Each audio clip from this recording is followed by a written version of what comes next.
ਸਤਿ ਸ੍ਰੀ ਅਕਾਲ ਜੀ। ਮੇਰੀ ਭਾਬੀ ਰੋਜ਼ ਮੇਰੇ ਕੋਲੋਂ 1 ਕਿਲੋ ਮਸਰਾਂ ਦੀ ਦਾਲ ਮੰਗਵਾਉਂਦੀ, ਪਰ ਉਸ ਸਮੇਂ ਮੈਂ ਹੈਰਾਨ ਹੋ ਜਾਂਦੀ ਜਦੋਂ ਭਾਬੀ ਉਸ ਦਾਲ ਨੂੰ ਬਣਾਏ ਬਿਨਾਂ ਹੀ ਆਪਣੇ ਕਮਰੇ ਵਿੱਚ ਲੈ ਜਾਂਦੀ। ਜਦੋਂ ਬਾਹਰ ਨਿਕਲਦੀ ਤਾਂ ਲੰਗੜਾ ਲੰਗੜਾ ਕੇ ਤੁਰਦੀ ਅਤੇ ਕਹਿੰਦੀ, ਦਾਲ ਬਹੁਤ ਵਧੀਆ ਸੀ। ਇੱਕ ਦਿਨ ਭਾਬੀ ਦਾ ਰਾਜ਼ ਜਾਣਨ ਲਈ ਮੈਂ ਆਪਣੀ ਛੋਟੀ ਭੈਣ ਨੂੰ ਭਾਬੀ ਦੇ ਕਮਰੇ ਵਿੱਚ ਲੁਕੋ ਦਿੱਤਾ। ਕੁਝ ਦੇਰ ਬਾਅਦ ਜਦੋਂ ਮੇਰੀ ਭੈਣ ਲੰਗੜਾਉਂਦੀ ਹੋਈ ਬਾਹਰ ਨਿਕਲੀ ਤਾਂ ਮੇਰੀ ਜਾਨ ਹੀ ਨਿਕਲ ਗਈ। ਸ਼ੀਤਲ ਭਾਬੀ ਨੇ ਮੇਰੇ ਕੋਲੋਂ 1 ਕਿਲੋ ਦਾਲ ਮੰਗਵਾਈ ਸੀ। ਮੈਂ ਜਿੱਦਾਂ ਹੀ ਦਾਲ ਲੈ ਕੇ ਘਰ ਪਹੁੰਚੀ ਤਾਂ ਭਾਬੀ ਨੇ ਮੇਰੇ ਕੋਲੋਂ ਥੈਲਾ ਲੈ ਲਿਆ ਅਤੇ ਆਪਣੇ ਕਮਰੇ ਵਿੱਚ ਚਲੀ ਗਈ। ਮੈਂ ਹੱਕੀ ਬੱਕੀ ਰਹਿ ਗਈ ਕਿ ਭਾਬੀ ਨੂੰ ਕੀ ਹੋ ਗਿਆ। ਹਜੇ ਅੱਧਾ ਘੰਟਾ ਹੀ ਹੋਇਆ ਸੀ ਕਿ ਮੇਰਾ ਭਰਾ ਕੰਮ ਤੋਂ ਜਲਦੀ ਘਰ ਵਾਪਸ ਆ ਗਿਆ। ਉਹਨਾਂ ਦੀ ਤਬੀਅਤ ਖਰਾਬ ਸੀ। ਮੈਂ ਆਪਣੇ ਕਮਰੇ 'ਚ ਬੈਠੀ ਸੀ। ਵੀਰੇ ਨੂੰ ਦੇਖ ਕੇ ਮੈਂ ਜਲਦੀ ਨਾਲ ਉੱਠ ਕੇ ਉਹਨਾਂ ਦੇ ਕੋਲ ਚਲੀ ਗਈ। ਮੈਨੂੰ ਉਹਨਾਂ ਦੀ ਚਿੰਤਾ ਸਤਾਉਣ ਲੱਗੀ, ਪਰ ਉਹਨਾਂ ਨੇ ਕਿਹਾ ਕਿ ਉਹ ਥੋੜ੍ਹੀ ਦੇਰ ਆਰਾਮ ਕਰਨਗੇ ਤਾਂ ਠੀਕ ਹੋ ਜਾਣਗੇ। ਫਿਰ ਉਹਨਾਂ ਨੇ ਕਮਰੇ 'ਚ ਜਾਣ ਲਈ ਦਰਵਾਜ਼ਾ ਬੰਦ ਸੀ। ਵੀਰ ਦਰਵਾਜ਼ੇ ਨੂੰ ਖੋਲ੍ਹਣ ਲੱਗਾ ਤਾਂ ਦਰਵਾਜ਼ਾ ਅੰਦਰੋਂ ਬੰਦ ਕੀਤਾ ਹੋਇਆ ਸੀ। ਤਾਂ ਉਹਨਾਂ ਨੇ ਦਰਵਾਜ਼ਾ ਜ਼ੋਰ-ਜ਼ੋਰ ਦੀ ਖੜਕਾਉਣਾ ਸ਼ੁਰੂ ਕਰ ਦਿੱਤਾ, ਪਰ ਕਮਰੇ 'ਚੋਂ ਭਾਬੀ ਦੀ ਕੋਈ ਵੀ ਆਵਾਜ਼ ਨਾ ਆਈ।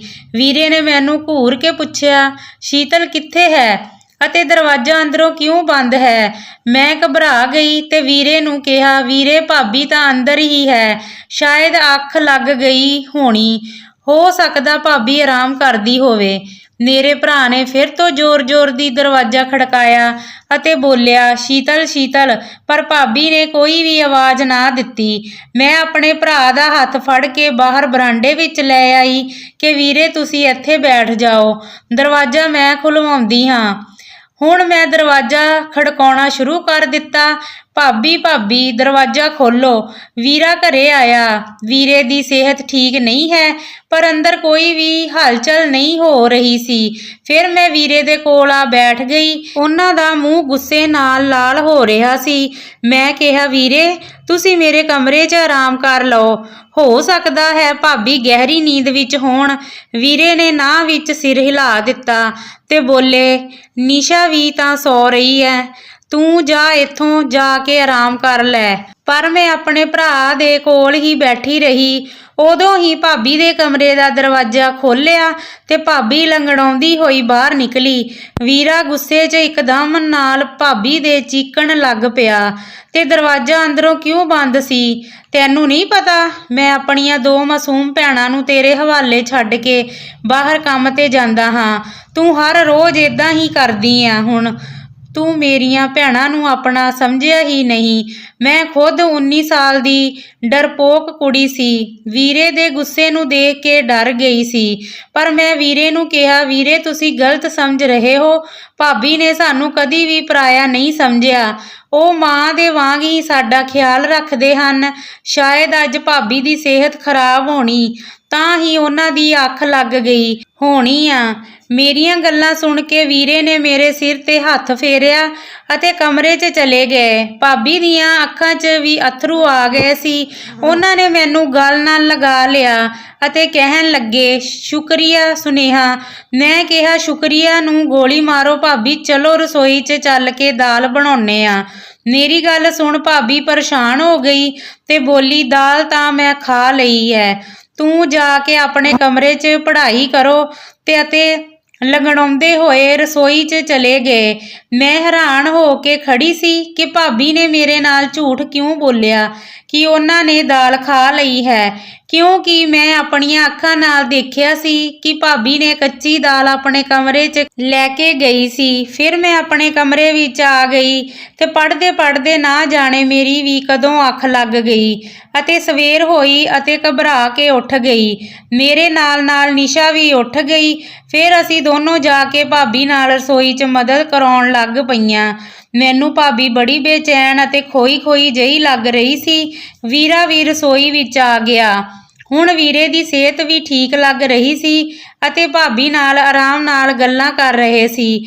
ਮੈਂ ਇਹ ਸੋਚ ਕੇ ਸਭ ਕੁਝ ਨਜ਼ਰ ਅੰਦਾਜ਼ ਕਰ ਦਿੱਤਾ ਕਿ ਸ਼ਾਇਦ ਇਹ ਸਭ ਮੇਰਾ ਵਹਿਮ ਹੋਵੇਗਾ।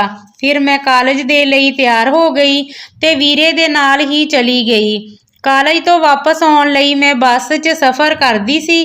ਜਿੱਦਾਂ ਹੀ ਮੈਂ ਕਾਲਜ ਤੋਂ ਘਰ ਵਾਪਸ ਆਈ ਤਾਂ ਮੈਨੂੰ ਭਾਬੀ ਮੇਰੇ ਇੰਤਜ਼ਾਰ ਵਿੱਚ ਬੈਠੀ ਹੁੰਦੀ, ਪਰ ਮੈਨੂੰ ਦੇਖ ਕੇ ਤੁਰੰਤ ਉਹ ਬੋਲੀ, ਸੁਨੇਹਾ ਜਲਦੀ ਨਾਲ ਕੱਪੜੇ ਬਦਲ ਕੇ ਮੈਨੂੰ 1 ਕਿਲੋ ਮਸਰਾਂ ਦੀ ਦਾਲ ਲਿਆ ਕੇ ਦੇ। ਫਿਰ ਉਹ ਕਮਰੇ ਵਿੱਚ ਪੈਸੇ ਲੈਣ ਚਲੀ ਗਈ। ਉਹਨਾਂ ਦੀ ਲੰਗੜਾਹਟ ਹੁਣ ਖਤਮ ਹੋ ਚੁੱਕੀ ਸੀ। ਮੈਂ ਜਲਦੀ ਨਾਲ ਮੂੰਹ ਧੋ ਕੇ ਭਾਬੀ ਕੋਲੋਂ ਪੈਸੇ ਲੈ ਕੇ ਕਿਲੋ ਮਸਰਾਂ ਦੀ ਦਾਲ ਲੈ ਆਈ। ਮੈਂ ਦਾਲ ਵਾਲਾ ਥੈਲਾ ਭਾਬੀ ਨੂੰ ਫੜਾਉਂਦੇ ਹੋਏ ਕਿਹਾ, ਪਲੀਜ਼ ਭਾਬੀ, ਅੱਜ ਦਾਲ ਚੌਲ ਬਣਾ ਲੈਣਾ। ਮੇਰੇ ਭਾਬੀ ਦਾ ਰੰਗ ਇੱਕ ਪਲ ਦੇ ਲਈ ਫਿੱਕਾ ਪੈ ਗਿਆ। ਫਿਰ ਉਹ ਹਾਂ ਵਿੱਚ ਸਿਰ ਹਿਲਾ ਕੇ ਦਾਲ ਆਪਣੇ ਕਮਰੇ ਵਿੱਚ ਲੈ ਕੇ ਚਲੀ ਗਈ। ਮੈਂ ਸੋਚ ਵਿੱਚ ਪੈ ਗਈ ਕਿ ਭਲਾ ਕੋਈ ਕੱਚੀ ਦਾਲ ਵੀ ਆਪਣੇ ਕਮਰੇ ਵਿੱਚ ਲੈ ਕੇ ਜਾਂਦਾ। ਇਹੀ ਸੋਚਦੀ ਹੋਈ ਮੈਂ ਵਾਪਸ ਆਪਣੇ ਕਮਰੇ ਵਿੱਚ ਆ ਗਈ ਤੋਂ ਪੜ੍ਹਾਈ ਕਰਨ ਲੱਗੀ। ਸ਼ਾਮ ਹੋਈ ਤਾਂ ਮੇਰਾ ਭਰਾ ਵੀ ਆਫਿਸ ਤੋਂ ਵਾਪਸ ਆ ਗਿਆ ਅਤੇ ਸਾਡੇ ਵਾਸਤੇ ਖਾਣ ਲਈ ਸਮਾਨ ਲੈ ਕੇ ਆਇਆ। ਵੀਰੇ ਦੀ ਆਵਾਜ਼ ਸੁਣ ਕੇ ਭਾਬੀ ਵੀ ਆਪਣੇ ਕਮਰੇ 'ਚੋਂ ਬਾਹਰ ਆ ਗਈ। ਉਹ ਲੰਗੜਾ ਕੇ ਚੱਲ ਰਹੀ ਸੀ। ਮੈਂ ਦੇਖ ਕੇ ਹੈਰਾਨ ਰਹਿ ਗਈ ਕਿ ਪਹਿਲਾਂ ਤਾਂ ਭਾਬੀ ਸਹੀ ਹੋ ਗਈ ਸੀ। ਮੈਨੂੰ ਭਾਬੀ 'ਤੇ ਸ਼ੱਕ ਹੋਣ ਲੱਗ ਪਿਆ ਕਿ ਕਿਤੇ ਵੀਰੇ ਨੂੰ ਦਿਖਾਉਣ ਦੇ ਲਈ ਉਹਨਾਂ ਦੇ ਸਾਹਮਣੇ ਨਾਟਕ ਤਾਂ ਨਹੀਂ ਕਰਦੇ। ਜਦੋਂ ਮੈਂ ਭਾਬੀ ਦੇ ਚਿਹਰੇ ਵੱਲ ਦੇਖਿਆ ਤਾਂ ਸਾਫ਼ ਪਤਾ ਚੱਲ ਰਿਹਾ ਸੀ ਕਿ ਭਾਬੀ ਤਕਲੀਫ ਵਿੱਚ ਹਨ। ਫਿਰ ਮੈਂ ਆਪਣੀ ਸੋਚ ਨੂੰ ਬਦਲਿਆ ਤੇ ਤੁਰੰਤ ਭਾਬੀ ਦੇ ਕੋਲ ਗਈ ਤੇ ਪੁੱਛਣ ਲੱਗ ਪਈ ਕਿ ਭਾਬੀ ਪੈਰ 'ਚ ਕੀ ਹੋਇਆ, ਪਰ ਉਹ ਕੁਝ ਨਾ ਬੋਲੀ। ਵੀਰੇ ਨੂੰ ਭੁੱਖ ਲੱਗੀ, ਇਸ ਕਰਕੇ ਭਾਬੀ ਜਲਦੀ ਰਸੋਈ ਵਿੱਚ ਚਲੀ ਗਈ। ਮੈਂ ਅਕਸਰ ਰਸੋਈ ਵਿੱਚ ਭਾਬੀ ਦੀ ਮਦਦ ਕਰਦੀ ਹੁੰਦੀ ਸੀ। ਅੱਜ ਵੀ ਮੈਂ ਉਹਨਾਂ ਦੀ ਮਦਦ ਦੇ ਲਈ ਰਸੋਈ 'ਚ ਚਲੀ ਗਈ। ਭਾਬੀ ਨੂੰ ਮੈਂ ਕਿਹਾ, ਭਾਬੀ ਦਾਲ ਚੌਲ ਦੇ ਬਾਰੇ ਸੋਚ ਕੇ ਬਹੁਤ ਭੁੱਖ ਲੱਗੀ ਹੈ। ਭਾਬੀ ਨੇ ਬੜੀ ਅਜੀਬ ਨਜ਼ਰਾਂ ਨਾਲ ਮੇਰੇ ਵੱਲ ਦੇਖਿਆ ਅਤੇ ਬੋਲੀ, ਅੱਜ ਤਾਂ ਘਰ ਵਿੱਚ ਆਲੂ ਦੀ ਸਬਜ਼ੀ ਬਣੀ ਹੈ, ਦਾਲ ਤਾਂ ਮੈਂ ਕਦੋਂ ਦੀ ਖਾ ਲਈ। ਇਹ ਸੁਣ ਕੇ ਮੈਂ ਹੱਕੀ ਬੱਕੀ ਰਹਿ ਗਈ। ਮੇਰਾ ਦਿਲ ਭਰ ਆਇਆ ਤੇ ਮੈਂ ਆਪਣੇ ਕਮਰੇ ਵਿੱਚ ਵਾਪਸ ਆ ਗਈ। ਮੈਂ ਆਪਣੀਆਂ ਸੋਚਾਂ ਵਿੱਚ ਗਵਾਚੀ ਸੀ, ਪਰ ਨਿਸ਼ਾ ਨੂੰ ਦੇਖ ਕੇ ਮੈਂ ਚੌਂਕ ਗਈ ਕਿਉਂਕਿ ਉਹ ਪੁਰਾਣੀਆਂ ਫਸਟ ਈਅਰ ਦੀਆਂ ਕਿਤਾਬਾਂ ਖੋਲ੍ਹ ਕੇ ਬੈਠੀ ਸੀ। ਮੈਂ ਉਸਨੂੰ ਕਿਹਾ, ਜਦੋਂ ਪੜ੍ਹਨ ਦੇ ਦਿਨ ਸੀ ਉਦੋਂ ਤਾਂ ਤੂੰ ਪੜ੍ਹਾਈ ਤੋਂ ਜਾਨ ਬਚਾਉਣ ਲਈ, ਹੁਣ ਕੀ ਫਾਇਦਾ ਇਸ ਪੜ੍ਹਾਈ ਦਾ। ਮੈਂ ਨਿਸ਼ਾ ਤੋਂ ਕਿਤਾਬਾਂ ਲੈਣ ਲਈ ਹੱਥ ਅੱਗੇ ਕੀਤਾ ਤਾਂ ਉਹ ਇੱਕਦਮ ਗੁੱਸੇ ਨਾਲ ਬੋਲੀ, ਕਦੀ ਤਾਂ ਮੇਰੀ ਜਾਨ ਬਖਸ਼ ਦਿਆ ਕਰ, ਹਰ ਵੇਲੇ ਮੇਰੀ ਮਾਂ ਬਣਨ ਦੀ ਕੋਸ਼ਿਸ਼ ਨਾ ਕਰਿਆ ਕਰ। ਮੈਨੂੰ ਸ਼ੀਤਲ ਤੋਂ ਇਸ ਤਰ੍ਹਾਂ ਦੇ ਵਰਤਾਵ ਦੀ ਉਮੀਦ ਨਹੀਂ ਸੀ। ਨਿਸ਼ਾ ਨੇ ਤਾਂ ਕਦੀ ਮੇਰੇ ਨਾਲ ਇੱਦਾਂ ਗੱਲ ਨਹੀਂ ਕੀਤੀ ਸੀ। ਮੈਂ ਉੱਥੋਂ ਉੱਠ ਕੇ ਵੀਰੇ ਦੇ ਕੋਲ ਆ ਕੇ ਬੈਠ ਗਈ। ਮੇਰਾ ਭਰਾ ਮੈਨੂੰ ਮੇਰੀ ਪੜ੍ਹਾਈ ਦੇ ਬਾਰੇ ਪੁੱਛਣ ਲੱਗ ਗਏ, ਪਰ ਮੇਰਾ ਸਾਰਾ ਧਿਆਨ ਭਾਬੀ ਦੇ ਵੱਲ ਸੀ। ਉਹ ਵੀਰੇ ਦੇ ਸਾਹਮਣੇ ਘੱਟ ਆ ਰਹੀ ਸੀ ਤੇ ਉਹ ਬਹੁਤ ਮੁਸ਼ਕਲ ਨਾਲ ਕੋਸ਼ਿਸ਼ ਕਰ ਰਹੀ ਸੀ ਕਿ ਲੰਗੜਾ ਕੇ ਨਾ ਚੱਲਣ। ਵੀਰੇ ਨੇ ਮੈਨੂੰ ਜਦੋਂ ਏਦਾਂ ਗੁੰਮਸੁੰਮ ਦੇਖਿਆ ਤਾਂ ਮੇਰੀ ਪਰੇਸ਼ਾਨੀ ਦੀ ਵਜ੍ਹਾ ਪੁੱਛੀ। ਮੈਂ ਬਿਨਾਂ ਸੋਚੇ ਸਮਝੇ ਵੀਰੇ ਨੂੰ ਕਹਿ ਦਿੱਤਾ ਕਿ ਨਿਸ਼ਾ ਨੇ ਮੇਰੇ ਨਾਲ ਬਦਤਮੀਜ਼ੀ ਕੀਤੀ ਹੈ। ਮੇਰੀ ਗੱਲ ਸੁਣ ਕੇ ਵੀਰਾ ਹੈਰਾਨ ਹੋ ਗਿਆ। ਫਿਰ ਉਹਨਾਂ ਨੇ ਨਿਸ਼ਾ ਨੂੰ ਬੁਲਾਇਆ ਅਤੇ ਕਹਿਣ ਲੱਗੇ, ਤੂੰ ਹਰ ਵੇਲੇ ਕਮਰੇ ਵਿੱਚ ਕਿਉਂ ਵੜੀ ਰਹਿੰਦੀ ਏਂ, ਬਾਹਰ ਆ ਕੇ ਸਾਡੇ ਨਾਲ ਕਿਉਂ ਨਹੀਂ ਬੈਠਦੀ। ਵੀਰਾ ਹਜੇ ਬੋਲ ਹੀ ਨਹੀਂ ਰਿਹਾ ਸੀ ਕਿ ਨਿਸ਼ਾ ਨੇ ਉੱਚੀ ਰੋਣਾ ਸ਼ੁਰੂ ਕਰ ਦਿੱਤਾ ਤੇ ਕਹਿਣ ਲੱਗੀ, ਪਿਤਾ ਜੀ ਆਪ ਤਾਂ ਇਸ ਦੁਨੀਆ ਤੋਂ ਚਲੇ ਗਏ, ਪਰ ਮੈਨੂੰ ਦਰ ਦੀਆਂ ਠੋਕਰਾਂ ਖਾਣ ਲਈ ਛੱਡ ਗਏ। ਤੁਸੀਂ ਕਹਿੰਦੇ ਕਮਰੇ 'ਚ ਨਾ ਬੈਠ, ਭਾਬੀ ਕਹਿੰਦੀ ਕੰਮ 'ਚ ਹੱਥ ਵਟਾ, ਜਦੋਂ ਕਿ ਮੇਰੀ ਭੈਣ ਤਾਂ ਮੇਰੀ ਦੁਸ਼ਮਣ ਹੀ ਬਣੀ ਬੈਠੀ। ਮੇਰਾ ਭਰਾ ਨਿਸ਼ਾ ਦੀ ਹਾਲਤ ਦੇਖ ਕੇ ਹੈਰਾਨ ਰਹਿ ਗਿਆ। ਫਿਰ ਮੇਰਾ ਭਰਾ ਉੱਠਿਆ ਅਤੇ ਨਿਸ਼ਾ ਨੂੰ ਗਲ ਨਾਲ ਲਗਾ ਲਿਆ ਅਤੇ ਕਹਿਣ ਲੱਗਿਆ, ਨਿਸ਼ਾ ਤੂੰ ਤਾਂ ਜਾਣਦੀ ਹੀ ਹੈ ਕਿ ਮੈਂ ਤੈਨੂੰ ਕਦੀ ਆਪਣੀ ਭੈਣ ਨਹੀਂ ਬੇਟੀ ਸਮਝਿਆ ਹੈ, ਫਿਰ ਤੂੰ ਕਿਉਂ ਇੱਦਾਂ ਸੋਚਦੀ ਹੈ। ਨਿਸ਼ਾ ਬੋਲੇ ਬਿਨਾਂ ਰੋਂਦੀ ਹੀ ਰਹੀ। ਅਸੀਂ ਸਾਰੇ ਪਰੇਸ਼ਾਨ ਹੋ ਗਏ ਸੀ। ਫਿਰ ਅਚਾਨਕ ਉਸਨੇ ਆਪਣੇ ਅੱਥਰੂ ਪੂੰਝੇ ਅਤੇ ਸਾਡੇ ਕੋਲੋਂ ਮਾफ़ੀ ਮੰਗ ਕੇ ਆਪਣੇ ਕਮਰੇ ਵਿੱਚ ਚਲੀ ਗਈ। ਫਿਰ ਵੀਰੇ ਨੇ ਭਾਬੀ ਨੂੰ ਪੁੱਛਿਆ ਕਿ ਨਿਸ਼ਾ ਤਾਂ ਘਰ ਹੀ ਰਹਿੰਦੀ ਹੈ, ਫਿਰ ਉਹ ਇੰਨੀ ਚਿੜਚਿੜੀ ਕਿਉਂ ਹੋ ਗਈ ਹੈ। ਭਾਬੀ ਦਾ ਚਿਹਰਾ ਇੱਕਦਮ ਸਫੇਦ ਪੈ ਚੁੱਕਿਆ ਸੀ। ਉਹ ਬਹੁਤ ਘਬਰਾ ਗਈ ਅਤੇ ਭਾਬੀ ਸੁਨੀਲ ਨੂੰ ਕਹਿਣ ਲੱਗੀ, ਨਿਸ਼ਾ ਤਾਂ ਹਰ ਵਕਤ ਆਪਣੇ ਕਮਰੇ ਵਿੱਚ ਹੀ ਬੈਠੀ ਰਹਿੰਦੀ ਹੈ, ਇਸ ਲਈ ਮੈਂ ਉਸਨੂੰ ਕਿਹਾ ਸੀ ਕਿ ਤੂੰ ਘਰ ਦੇ ਕੰਮਕਾਰ ਵਿੱਚ ਮੇਰੀ ਥੋੜ੍ਹੀ ਬਹੁਤ ਮਦਦ ਕਰ ਦਿਆ ਕਰ। ਇਸ ਤਰ੍ਹਾਂ ਤੂੰ ਘਰ ਵਿੱਚ ਬੋਰ ਵੀ ਨਹੀਂ ਹੋਇਆ ਕਰੇਂਗੀ। ਸ਼ਾਇਦ ਇਹ ਗੱਲ ਉਸ ਨੂੰ ਬੁਰੀ ਲੱਗ ਗਈ ਹੋਵੇਗੀ। ਵੀਰ ਜੀ ਕੁਝ ਸੋਚਣ ਲੱਗ ਪਏ ਸੀ। ਪਤਾ ਨਹੀਂ ਮੈਨੂੰ ਕਿਉਂ ਇੱਦਾਂ ਮਹਿਸੂਸ ਹੋ ਰਿਹਾ ਸੀ ਜਿਵੇਂ ਸ਼ੀਤਲ ਭਾਬੀ ਸਾਡੇ ਕੋਲੋਂ ਕੁਝ ਲੁਕਾ ਰਹੀ ਹੋਵੇ। ਗੱਲ ਕੁਝ ਇੱਦਾਂ ਦੀ ਹੀ ਸੀ, ਕੁਝ ਨਾ ਕੁਝ ਤਾਂ ਬੁਰਾ ਹੋ ਹੀ ਰਿਹਾ ਸੀ। ਅਗਲੇ ਦਿਨ ਵੀਰ ਜੀ ਸਾਡੇ ਵਾਸਤੇ ਇੱਕ ਨਵਾਂ ਟੀਵੀ ਲੈ ਕੇ ਆਏ ਅਤੇ ਕੁਝ ਫਿਲਮਾਂ ਦੀਆਂ ਸੀਡੀਆਂ, ਕਿਤਾਬਾਂ ਅਤੇ ਨਾਵਲ ਵੀ ਪੜ੍ਹਨ ਨੂੰ ਲੈ ਕੇ ਆਏ ਅਤੇ ਲਿਆ ਕੇ ਨਿਸ਼ਾ ਦੇ ਹੱਥ ਵਿੱਚ ਫੜਾ ਦਿੱਤੀਆਂ ਅਤੇ ਵੀਰ ਜੀ ਕਹਿਣ ਲੱਗੇ, ਅੱਜ ਤੋਂ ਬਾਅਦ ਤੂੰ ਘਰ ਵਿੱਚ ਬੋਰ ਨਹੀਂ ਹੋਵੇਂਗੀ। ਫਿਰ ਕੈਰਮ ਬੋਰਡ ਭਾਬੀ ਦੇ ਹੱਥ ਵਿੱਚ ਫੜਾ ਕੇ ਕਹਿਣ ਲੱਗੇ, ਤੂੰ ਤੇ ਨਿਸ਼ਾ ਕੈਰਮ ਬੋਰਡ ਖੇਡ ਲਿਆ ਕਰੋ। ਇਹ ਦੇਖ ਕੇ ਭਾਬੀ ਵੀ ਖੁਸ਼ ਹੋ ਗਈ ਸੀ। ਮੈਂ ਜਦੋਂ ਕਮਰੇ ਵਿੱਚ ਆਈ ਤਾਂ ਨਿਸ਼ਾ ਬੜੇ ਜੋਸ਼ ਵਿੱਚ ਲੱਗ ਰਹੀ ਸੀ। ਸੁਨੇਹਾ, ਮੈਂ ਸਾਰਾ ਦਿਨ ਫਿਲਮਾਂ ਦੇਖਿਆ ਕਰਾਂਗੀ, ਤੂੰ ਪੜ੍ਹਾਈ ਵਿੱਚ ਧਿਆਨ ਲਗਾ ਕੇ ਰਹਿਣਾ। ਮੇਰਾ ਦਿਲ ਵੀ ਲਲਚਾ ਗਿਆ ਸੀ। ਵੀਰ ਜੀ ਨਿਸ਼ਾ ਵਾਸਤੇ ਬੱਚਿਆਂ ਵਾਲੀਆਂ ਫਿਲਮਾਂ ਵੀ ਲੈ ਕੇ ਆਏ ਸੀ। ਮੈਂ ਦੇਰ ਰਾਤ ਤੱਕ ਜਾਗ ਕੇ ਪੜ੍ਹਾਈ ਕਰਦੀ ਸੀ। ਇੱਕ ਦਿਨ ਮੈਂ ਪੜ੍ਹਾਈ ਕਰ ਰਹੀ ਸੀ ਜਦੋਂ ਮੈਂ ਭਾਬੀ ਨੂੰ ਆਪਣੇ ਕਮਰੇ ਵਿੱਚੋਂ ਨਿਕਲਦੇ ਹੋਏ ਦੇਖਿਆ। ਉਹ ਤੇਜ਼-ਤੇਜ਼ ਕਦਮਾਂ ਨਾਲ ਕੋਠੇ 'ਤੇ ਚਲੀ ਗਈ। ਇਹ ਦੇਖ ਕੇ ਮੈਂ ਸੋਚਿਆ, ਭਾਬੀ ਅੱਧੀ ਰਾਤ ਨੂੰ ਪਤਾ ਨਹੀਂ ਛੱਤ 'ਤੇ ਕੀ ਕਰਨ ਜਾ ਰਹੀ ਹੈ। ਤੇ ਕਰੀਬ 1 ਘੰਟਾ ਛੱਤ 'ਤੇ ਗੁਜ਼ਾਰਨ ਤੋਂ ਬਾਅਦ ਭਾਬੀ ਆਪਣੇ ਕਮਰੇ ਵਿੱਚ ਵਾਪਸ ਚਲੀ ਗਈ। ਆਖਿਰ ਇਹ ਸਭ ਹੋ ਕੀ ਰਿਹਾ ਸੀ? ਮੈਨੂੰ ਇਸ ਗੱਲ ਦਾ ਬੜਾ ਹੀ ਫਿਕਰ ਹੋ ਰਿਹਾ ਸੀ ਕਿ ਇਹ ਸਭ ਦੇਖ ਕੇ ਮੇਰਾ ਦਿਲ ਪੜ੍ਹਾਈ ਵਿੱਚ ਵੀ ਨਹੀਂ ਲੱਗ ਰਿਹਾ ਸੀ। ਅਗਲੇ ਦਿਨ ਜਦੋਂ ਮੈਂ ਕਾਲਜ ਤੋਂ ਵਾਪਸ ਆਈ ਤਾਂ ਭਾਬੀ ਨੇ ਮੇਰੇ ਹੱਥ ਵਿੱਚ ਪੈਸੇ ਫੜਾਉਂਦੇ ਹੋਏ ਮੈਨੂੰ 1 ਕਿਲੋ ਮਸਰਾਂ ਦੀ ਦਾਲ ਲੈ ਕੇ ਆਉਣ ਨੂੰ ਕਿਹਾ। ਜਦੋਂ ਮੈਂ ਕੱਪੜੇ ਬਦਲਣ ਲਈ ਕਮਰੇ ਵਿੱਚ ਗਈ ਤਾਂ ਇਹ ਦੇਖ ਕੇ ਹੈਰਾਨ ਰਹਿ ਗਈ। ਨਿਸ਼ਾ ਫਿਰ ਤੋਂ ਫਸਟ ਈਅਰ ਦੀਆਂ ਕਿਤਾਬਾਂ ਪੜ੍ਹ ਰਹੀ ਸੀ। ਮੈਨੂੰ ਦੇਖ ਕੇ ਉਹ ਇੱਕਦਮ ਘਬਰਾ ਗਈ ਅਤੇ ਭੱਜ ਕੇ ਕਮਰੇ ਤੋਂ ਬਾਹਰ ਚਲੀ ਗਈ। ਮੈਂ ਸੋਚਿਆ, ਪਹਿਲਾਂ ਜਾ ਕੇ ਭਾਬੀ ਨੂੰ ਮਸਰਾਂ ਦੀ ਦਾਲ ਲਿਆ ਦਿੰਦੀ ਹਾਂ, ਨਿਸ਼ਾ ਨੂੰ ਬਾਅਦ ਵਿੱਚ ਦੇਖਾਂਗੀ। ਮੈਂ ਦਾਲ ਲੈ ਕੇ ਆ ਗਈ ਅਤੇ ਭਾਬੀ ਚੁੱਪਚਾਪ ਦਾਲ ਲੈ ਕੇ ਕਮਰੇ ਵਿੱਚ ਚਲੀ ਗਈ ਅਤੇ ਦਰਵਾਜ਼ਾ ਬੰਦ ਕਰਕੇ ਅੰਦਰੋਂ ਕੁੰਡੀ ਲਗਾ ਲਈ। ਮੈਂ ਸਭ ਕੁਝ ਨਜ਼ਰ ਅੰਦਾਜ਼ ਕਰ ਦਿੱਤਾ ਅਤੇ ਨਿਸ਼ਾ ਦੀ ਖਬਰ ਲੈਣ ਕਮਰੇ ਵਿੱਚ ਚਲੀ ਗਈ। ਨਿਸ਼ਾ ਕਹਿਣ ਲੱਗੀ, ਸੁਨੇਹਾ ਤੂੰ ਭਾਬੀ ਨੂੰ ਰੋਜ਼-ਰੋਜ਼ ਦਾਲ ਨਾ ਲਿਆ ਕੇ ਦਿਆ ਕਰ। ਉਸ ਦੀ ਇਹ ਗੱਲ ਸੁਣ ਕੇ ਮੈਂ ਹੈਰਾਨ ਰਹਿ ਗਈ ਕਿ ਨਿਸ਼ਾ ਮੈਨੂੰ ਇੱਦਾਂ ਕਿਉਂ ਕਹਿ ਰਹੀ ਹੈ। ਤਾਂ ਮੈਂ ਨਿਸ਼ਾ ਨੂੰ ਪੁੱਛਿਆ, ਕਿਉਂਕਿ ਕੀ ਗੱਲ ਹੋ ਗਈ ਹੈ? ਉਹ ਭੱਜ ਕੇ ਮੇਰੇ ਕੋਲ ਆਈ ਅਤੇ ਮੇਰੇ ਕੰਨ ਵਿੱਚ ਕਹਿਣ ਲੱਗੀ। ਇਹ ਸੁਣ ਕੇ ਮੇਰਾ ਸਿਰ ਘੁੰਮਣ ਲੱਗ ਪਿਆ। ਮੈਂ ਨਿਸ਼ਾ ਦੀ ਗੱਲ ਝੂਠ ਵੀ ਨਹੀਂ ਮੰਨ ਸਕਦੀ ਸੀ ਕਿਉਂਕਿ ਉਹ ਤਾਂ ਸਾਰਾ ਦਿਨ ਘਰ ਵਿੱਚ ਹੀ ਰਹਿੰਦੀ ਸੀ। ਉਸ ਨੂੰ ਭਾਬੀ ਦੀ ਹਰ ਗੱਲ ਦੀ ਪੂਰੀ ਜਾਣਕਾਰੀ ਹੁੰਦੀ ਸੀ। ਮੈਂ ਨਿਸ਼ਾ ਨੂੰ ਸਹੁੰ ਦੇ ਕੇ ਕਹਿ ਦਿੱਤਾ ਕਿ ਇਹ ਗੱਲ ਹਾਲੇ ਤੂੰ ਕਿਸੇ ਹੋਰ ਨੂੰ ਨਾ ਦੱਸੀ। ਮੈਂ ਖੁਦ ਇਸ ਸਾਰੇ ਮਾਮਲੇ ਦੀ ਜਾਂਚ ਕਰਾਂਗੀ ਅਤੇ ਪੂਰਾ ਸੱਚ ਸਾਹਮਣੇ ਆਉਣ ਤੋਂ ਬਾਅਦ ਹੀ ਇਸ ਗੱਲ 'ਤੇ ਕੋਈ ਫੈਸਲਾ ਕਰਾਂਗੀ। ਫਿਰ ਮੈਂ ਪੜ੍ਹਨ ਬੈਠ ਗਈ ਅਤੇ ਉਹ ਉੱਪਰ ਛੱਤ 'ਤੇ ਚਲੀ ਗਈ। ਪਰ ਪੜ੍ਹਾਈ ਵਿੱਚ ਮੇਰਾ ਮਨ ਬਿਲਕੁਲ ਵੀ ਨਹੀਂ ਲੱਗ ਰਿਹਾ ਸੀ। ਮੈਂ ਨਿਸ਼ਾ ਅਤੇ ਭਾਬੀ ਨੂੰ ਲੈ ਕੇ ਬੜੀ ਪਰੇਸ਼ਾਨ ਸੀ ਕਿ ਇਹ ਦੋਨੋਂ ਹੀ ਬੜੀ ਅਜੀਬ-ਅਜੀਬ ਹਰਕਤਾਂ ਕਰ ਰਹੀਆਂ ਸਨ ਕਿ ਇਹ ਸਭ ਮੈਂ ਸੋਚ ਹੀ ਰਹੀ ਸੀ। ਅਚਾਨਕ ਭਾਬੀ ਦੇ ਕਮਰੇ ਦਾ ਦਰਵਾਜ਼ਾ ਖੁੱਲ੍ਹਿਆ। ਭਾਬੀ ਲੰਗੜਾਉਂਦੀ ਹੋਈ ਚੱਲ ਰਹੀ ਸੀ। ਮੈਨੂੰ ਦਾਲ ਵਿੱਚ ਕੁਝ ਕਾਲਾ ਲੱਗਿਆ। ਮੈਂ ਭਾਬੀ ਨੂੰ ਪੁੱਛਿਆ, ਭਾਬੀ ਦਾਲ ਕਿੱਥੇ ਗਈ? ਭਾਬੀ ਕਹਿਣ ਲੱਗੀ, ਉਹ ਤਾਂ ਮੈਂ ਖਾ ਲਈ, ਬੜੀ ਵਧੀਆ ਦਾਲ ਸੀ। ਇਹ ਦੇਖ ਕੇ ਮੈਂ ਚੁੱਪ ਹੋ ਗਈ। ਭਾਬੀ ਲੰਗੜਾਉਂਦੀ ਹੋਈ ਘਰ ਦੇ ਕੰਮ ਕਰਨ ਲੱਗ ਪਈ। ਫਿਰ ਅਚਾਨਕ ਭਾਬੀ ਮੈਨੂੰ ਪੁੱਛਣ ਲੱਗੀ, ਨਿਸ਼ਾ ਕਿੱਥੇ ਹੈ? ਮੈਂ ਭਾਬੀ ਨੂੰ ਕਿਹਾ, ਨਿਸ਼ਾ ਤਾਂ ਛੱਤ 'ਤੇ ਹੈ। ਇਹ ਸੁਣ ਕੇ ਭਾਬੀ ਦੇ ਚਿਹਰੇ ਦਾ ਰੰਗ ਅਚਾਨਕ ਉੱਡ ਗਿਆ ਸੀ। ਫਿਰ ਉਹ ਲੰਗੜਾਉਂਦੀ ਹੋਈ ਛੱਤ ਵੱਲ ਨੂੰ ਜਾਣ ਲੱਗ ਪਈ। ਮੈਂ ਸਿਰ ਮਾਰਦੇ ਹੋਏ ਆਪਣੀ ਕਿਤਾਬ ਚੁੱਕ ਲਈ, ਕਿਹਾ ਕਿ ਇਹ ਤਾਂ ਦੋਨੋਂ ਪਾਗਲ ਹੀ ਹੋਈਆਂ ਪਈਆਂ ਨੇ। ਅਤੇ ਮੈਨੂੰ ਵੀ ਲੱਗਦਾ ਪਾਗਲ ਕਰ ਦੇਣਗੀਆਂ। ਪਰ ਮੇਰਾ ਮਨ ਪੜ੍ਹਾਈ ਵਿੱਚ ਬਿਲਕੁਲ ਨਹੀਂ ਲੱਗ ਰਿਹਾ ਸੀ।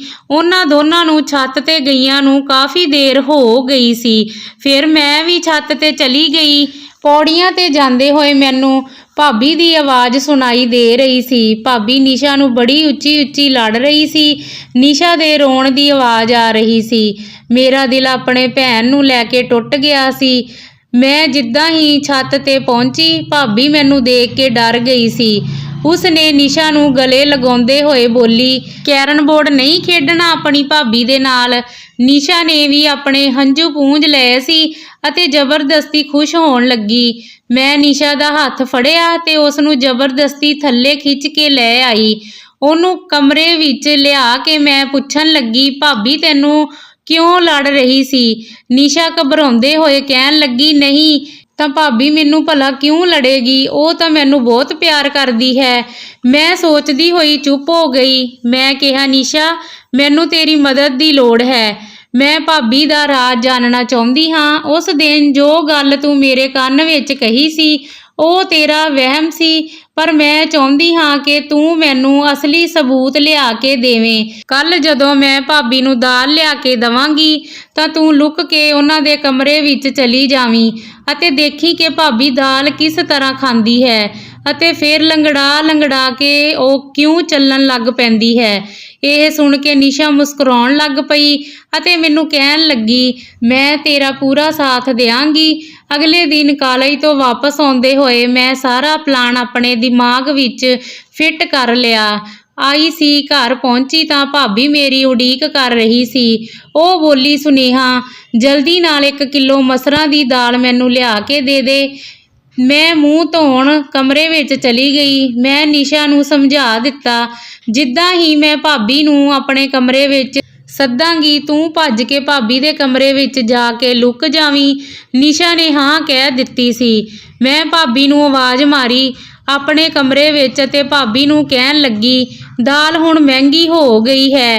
ਅੱਗੇ ਨਾਲੋਂ ਭਾਬੀ ਮੁਸਕਰਾਉਂਦੇ ਹੋਏ ਕਹਿਣ ਲੱਗੀ, ਫਿਰ ਕੀ ਹੋਇਆ, ਮੈਂ ਤੈਨੂੰ ਹੋਰ ਪੈਸੇ ਲਿਆ ਦਿੰਦੀ ਹਾਂ। ਇੰਨੀ ਦੇਰ ਨੂੰ ਨਿਸ਼ਾ ਭਾਬੀ ਦੇ ਕਮਰੇ ਵਿੱਚ ਜਾ ਕੇ ਲੁਕ ਗਈ ਸੀ। ਫਿਰ ਮੈਂ ਦਾਲ ਲੈ ਕੇ ਆ ਗਈ ਸੀ। ਭਾਬੀ ਖੁਸ਼ੀ-ਖੁਸ਼ੀ ਲੈ ਕੇ ਕਮਰੇ ਵਿੱਚ ਚਲੀ ਗਈ ਸੀ ਅਤੇ ਅੰਦਰੋਂ ਕੁੰਡੀ ਮਾਰ ਲਈ। ਮੈਂ ਬਰਾਂਡੇ ਵਿੱਚ ਗੇੜੇ ਕੱਢਣ ਲੱਗ ਪਈ ਸੀ। 1 ਘੰਟੇ ਬਾਅਦ ਭਾਬੀ ਦੇ ਕਮਰੇ ਦਾ ਦਰਵਾਜ਼ਾ ਖੁੱਲ੍ਹਿਆ ਅਤੇ ਉਹ ਲੰਗੜਾਉਂਦੀ ਹੋਈ ਬਾਹਰ ਆ ਗਈ ਸੀ। ਫਿਰ ਭਾਬੀ ਰਸੋਈ ਵੱਲ ਚਲੀ ਗਈ। ਫਿਰ ਨਿਸ਼ਾ ਵੀ ਬਾਹਰ ਆਉਣ ਲੱਗੀ।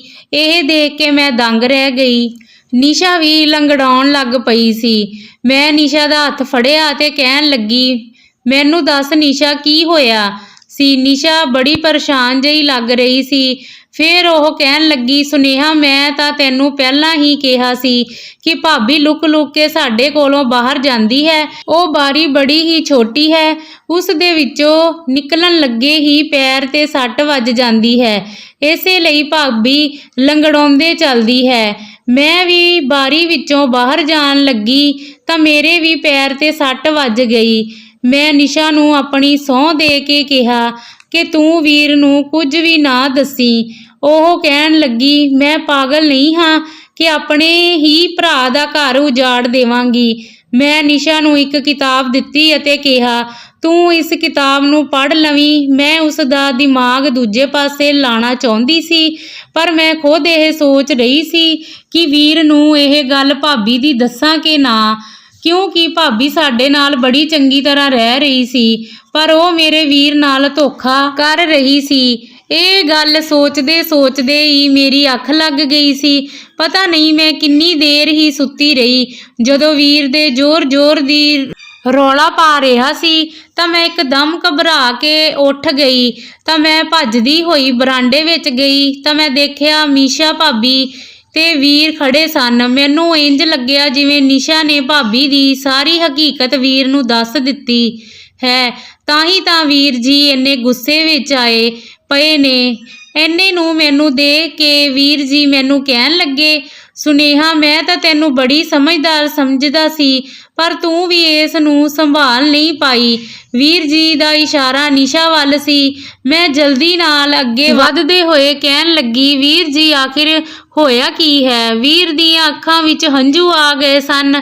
ਮੈਨੂੰ ਕਹਿਣ ਲੱਗੇ, ਤੂੰ ਨਿਸ਼ਾ ਕੋਲੋਂ ਇਹ ਪਤਾ ਕਰਕੇ ਦੱਸ, ਛੱਤ ਤੇ ਕੌਣ ਸੀ ਜਿਹੜਾ ਇਸ ਨੂੰ ਮਿਲਣ ਲਈ ਛੱਤ ਤੇ ਆਇਆ ਸੀ?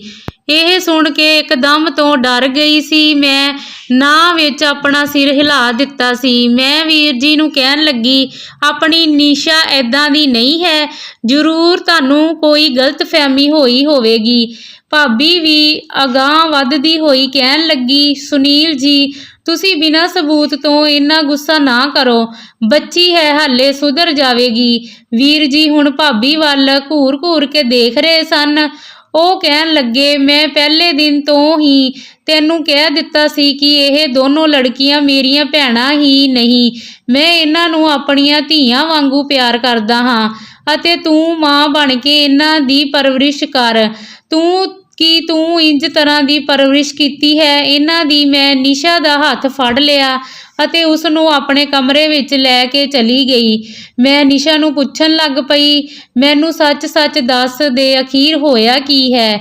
ਉਹ ਕਹਿਣ ਲੱਗੀ, ਭਾਬੀ ਚਾਹੁੰਦੀ ਹੈ ਕਿ ਆਪਾਂ ਦੋਵੇਂ ਇਹ ਘਰ ਛੱਡ ਕੇ ਚਲੀਆਂ ਜਾਵਾਂ, ਇਸ ਲਈ ਉਹ ਇਹ ਸਭ ਕਰਕੇ ਵੀਰ ਜੀ ਦੀਆਂ ਅੱਖਾਂ ਵਿੱਚ ਸਾਨੂੰ ਨੀਵਾਂ ਕਰਨਾ ਚਾਹੁੰਦੀ ਹੈ।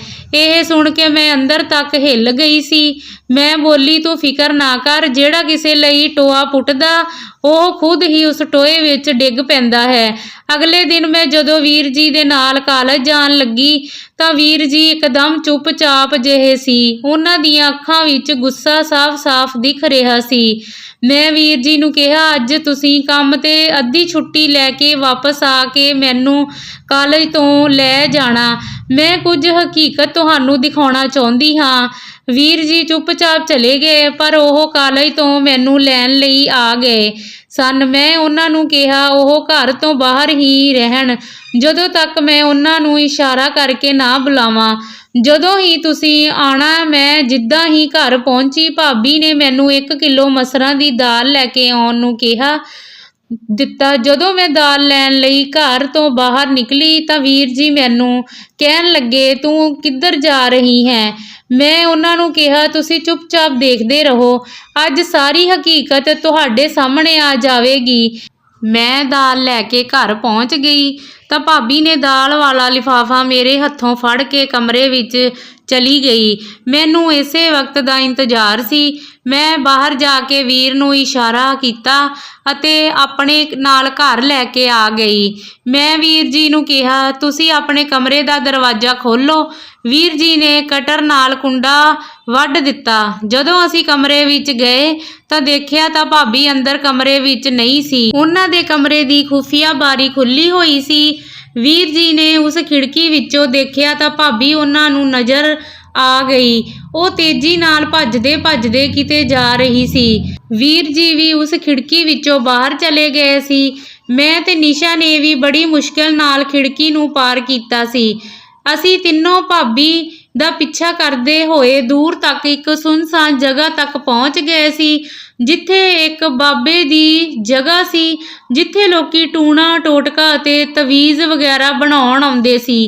ਤੇਜ਼ ਜਾਂਦੀ ਹੋਈ ਭਾਬੀ ਦੀ ਨਿਗਾਹ ਸਾਡੇ ਤਿੰਨਾਂ ਤੇ ਪੈ ਚੁੱਕੀ ਸੀ ਅਤੇ ਉਹਨਾਂ ਦੇ ਚਿਹਰੇ ਦਾ ਰੰਗ ਸਾਨੂੰ। ਵੀਰ ਜੀ ਨੇ ਭਾਬੀ ਦਾ ਹੱਥ ਅੱਗੇ ਵਧਦੇ ਹੋਏ ਉਹਨਾਂ ਨੂੰ ਘਰ ਵੱਲ ਨੂੰ ਘੜੀਸਦੇ ਹੋਏ ਲੈ ਆਏ। ਵੀਰ ਜੀ ਦਾ ਗੁੱਸਾ 7ਵੇਂ ਆਸਮਾਨ ਤੇ ਚਲਾ ਗਿਆ ਸੀ।